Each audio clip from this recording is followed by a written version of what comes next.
നേരത്തെ പറഞ്ഞിട്ടുണ്ട് ഗോപാലകൃഷ്ണൻ എന്ന് പറഞ്ഞ പേരിൽ എന്തെങ്കിലും അക്ഷരങ്ങളിൽ എന്തെങ്കിലും മാറ്റം വരുത്തിയിരുന്നെങ്കിൽ അതായിരുന്നോ കുറച്ചുകൂടി നല്ല അല്ല, പേര്? ഗോപാലകൃഷ്ണൻ ഈ എന്ന് കേസിലൊക്കെ അകപ്പെടാൻ അതാണ് ദിലീപ് എന്ന അല്ല, പേരാണ് അത് കാരണമായത്. നമ്മൾ പേരുകളെ കുറിച്ച് മാത്രമാണ്, കേസിനെ കുറിച്ച് പറയുന്നില്ല. അതെ, പേരുകളെ കുറിച്ച് മാത്രമാണ്. അപ്പോൾ ഗോപാലകൃഷ്ണൻ എന്നുള്ളതിൽ ചില ലെറ്റേഴ്സൊക്കെ മാറ്റി വ്യത്യാസപ്പെടുത്തി കഴിഞ്ഞാൽ അതൊക്കെ നല്ലതായിരിക്കും. പക്ഷേ അദ്ദേഹത്തിൻ്റെ പേര് ദിലീപ് എന്നാക്കി പറഞ്ഞാൽ അത് മാത്രമല്ല ജനസമയത്തിൻ്റെ പ്രാധാന്യം മറ്റുള്ള. അദ്ദേഹം അതൊരു പഴഞ്ചൻ പേരായതാന്ന് തോന്നുന്നു മാറ്റിയെന്നാ ഞാൻ കേട്ടില്ല. അല്ല, അത് ഗോപാലകൃഷ്ണൻ ഗോപാലകൃഷ്ണൻ എന്നുള്ളത് നല്ല പേരാണ്, അത് നമ്മുടെ മോശപ്പെട്ട പേരല്ല. കൃഷ്ണന്റെ പേര്. അല്ല, ഗോപാലകൃഷ്ണൻ എന്ന് പറയുന്ന പേരിൽ ജി എന്ന് പറയുന്ന ലെറ്ററാണ്. G is a letter for God's.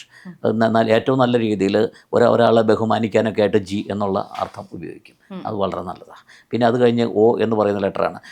O is a representation of earth എന്നും കൂടി പറയും. ഒ ശൂന്യതയാണ് സൃഷ്ടിക്കുന്നത്. പക്ഷെ നല്ല ലെറ്റർ തൊട്ടടുത്ത് വന്നാൽ വളരെ നല്ലതാണ്. അതെ. പിന്നെ പി ഫോർ ആഞ്ജനേയ, അതായത് ആഞ്ജനേയൻ്റെ നല്ല സ്ട്രെസ്സുള്ള ഒരു ലെറ്ററാണ്.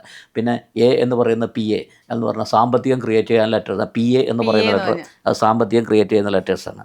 അത് തന്നെ നമ്മൾ മന്ത്രിമാരുടെ അസിസ്റ്റന്റ് പി എ എന്നല്ലേ പറയുന്നത്, പേഴ്സണൽ അസിസ്റ്റന്റ്. അത് ആ പി എ എന്നുള്ള അത് വളരെ പ്രാധാന്യത്തിലേക്ക് പോകുന്ന ലെറ്റേഴ്സാണ്. ഓക്കെ, വളരെ നല്ലതാണ്. ഓക്കെ.